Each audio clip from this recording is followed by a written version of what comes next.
Sebelum nonton video ini, jangan lupa klik tombol subscribe dan jangan lupa nyalakan lonceng notifikasi agar kalian tidak ketinggalan video terbaru dari kami. Semoga bermanfaat. Jazakumullahu khairan.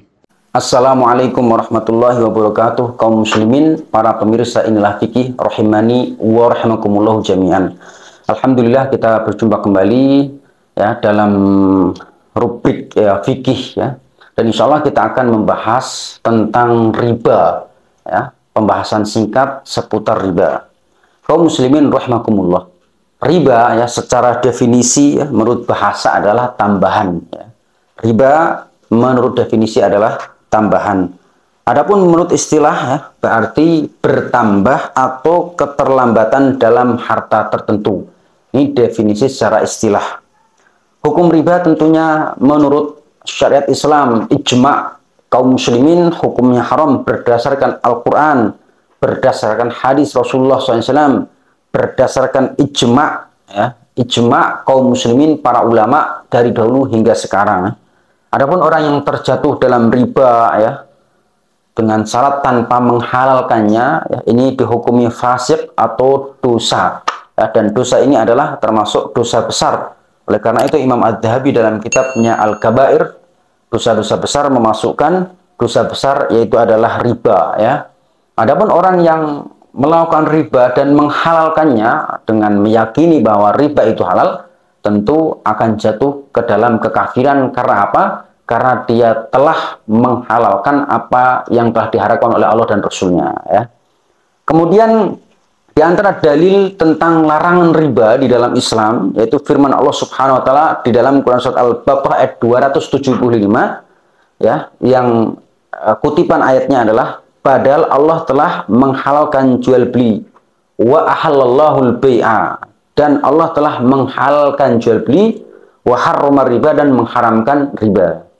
Kemudian juga di dalam sebuah riwayat yang sahih dari riwayat Al-Bukhari dan Muslim ada satu hadis ya, di antara dosa yang membinasakan ya adalah di antaranya disebutkan memakan riba.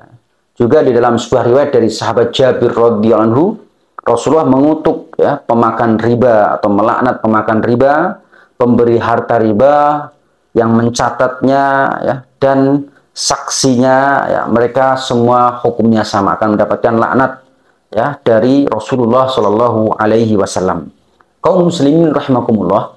Adapun macam-macam riba secara ringkas ya saya akan sebutkan. Riba ini ya terbagi menjadi dua secara umum ya. Yang pertama riba dain ya, riba dain, yaitu adalah riba yang terdapat dalam akad hutang piutang, namanya riba dain ya. Seperti misalnya dalam pinjam meminjam, atau riba yang terdapat pada jual beli taksid atau kredit ya. Hukum asal kredit boleh, tapi banyak sekali di situ terjadi riba. Ya. Kemudian setelah itu ya dalam prakteknya, yaitu adalah jenis riba pertama adalah riba dain, maka di sini ada dua ya. Dalam riba dain ini ada dua macam. Yang pertama adalah di antara bentuknya penambahan hutang saat jatuh tempo ya. Jadi kalau ada orang yang hutang kepada si fulan, lalu kemudian sudah jatuh tempo si fulan belum membayar, maka orang yang menghutangi mengatakan kamu telah telat membayar hutang ya, maka harus membayar dengan melebihkan. Kamu hutang saya 1 juta ya, harus dibayar di tanggal 30 Januari, ternyata kamu tidak bayar sudah 30 Januari, ya sudah kalau gitu bayarnya harus 1.300.000. Maka ini bentuk riba dalam dain yang pertama. Kemudian yang kedua, ada namanya riba qard yang terjadi pada dain atau hutang piutang. Yaitu apa? Yaitu adalah riba yang disyaratkan pada akad minjam-meminjam. Ya, di mana seseorang meminjam kepada orang lain atau kepada si fulan, lalu orang yang meminjamkan ini memberikan syarat untuk memberi tambahan. Ya, misalnya mau utang nggak kepada saya 1 juta, tapi ntar bayarnya harus 1.200.000. Atau kamu mau saya utangin 10 juta, nggak apa-apa dibayar 10 kali ya selama 10 bulan. Per bulannya adalah 1.100.000. Berarti kan ntar akan ada yang namanya riba 100.000 per bulan dikali 10 ya, maka jatuhnya 1 juta. Yang asalnya 10 juta jadi 11 juta. Maka otomatis ini adalah bentuk riba dalam qard ya.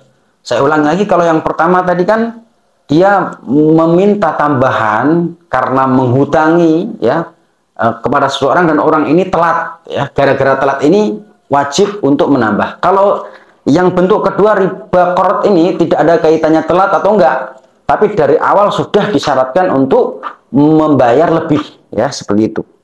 Kemudian kaum muslimin rahimakumullah, kalau tadi kan yang pertama jenis riba dain ya. Sekarang jenis kedua adalah riba bai ya, yaitu riba yang terjadi pada jual beli ya. Dalam hal ini ada dua macam ya. Yang pertama adalah riba fadl. Ya, riba fadl adalah artinya yaitu menukar harta riba yang sejenis dengan ukuran atau jumlah yang berbeda.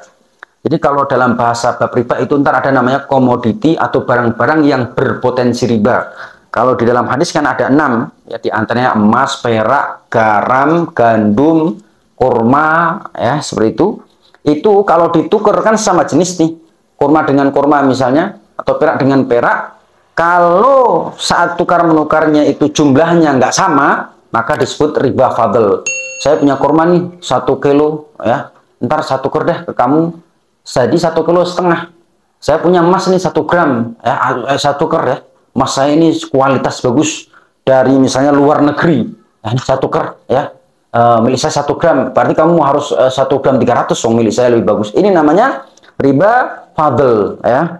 Kemudian jenis yang kedua ya dari riba dalam jual beli atau tukar menukar adalah riba nasiah. Riba nasiah adalah menukar harta riba dengan harta riba yang ilatnya ya, yang ilatnya tidak tunai ya. Maksudnya ilatnya, alasan hukumnya itu sama, tapi penyerahannya itu tidak langsung, bukan yad dan biyadin atau di waktu yang sama. Riba nasiah itu artinya takhir, tukar menukar dengan menyerahkan barangnya tidak face to face. Ya, ini tentunya tukar menukar dalam riba yang sama-sama jenis barangnya dan jenis ilatnya. Contoh ilat ini memang bahasa fikih. Ilat di sini contohnya misalnya rupiah, ya, rupiah dengan dolar.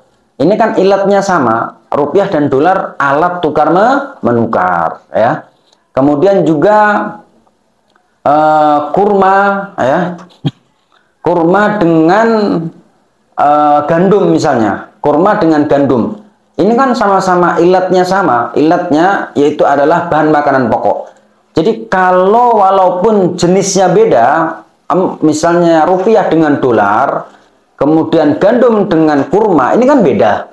Tapi ilatnya sama-sama bahan makanan pokok, sama-sama alat tukar, ini boleh lebih ya, beda dengan yang tadi.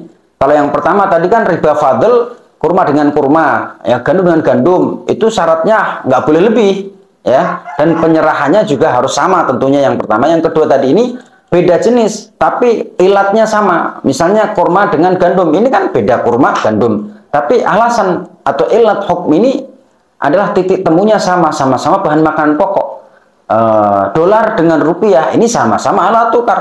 Maka penyerahannya itu wajib berbarengan. Jadi kalau kita mau nuker dolar dengan rupiah, nggak boleh misalnya kepada temannya, aku mau nuker dong, saya punya dolar rupiah, yaudah sini uang kamu yang dolar kesini dulu, besok ntar aku transfer atau kasih. Nggak boleh, harus sama ya. Kalau dilambatkan atau penyerahannya tidak langsung saat itu, maka bisa jatuh namanya riba nasiah. Oleh karena itu harus sama. Makanya di money changer itu kan disyaratkan harus bareng ya.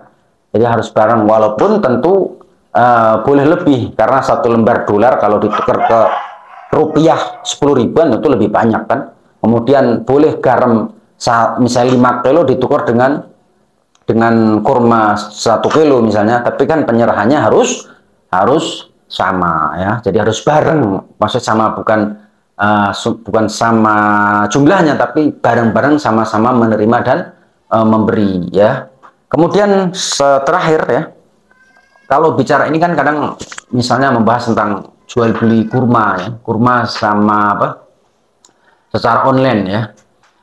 Kalau beli kurma, insya Allah nggak jatuh ke dalam riba. Karena apa? Karena kurma ini dengan uang, ya, kan pasti beli pakai uang.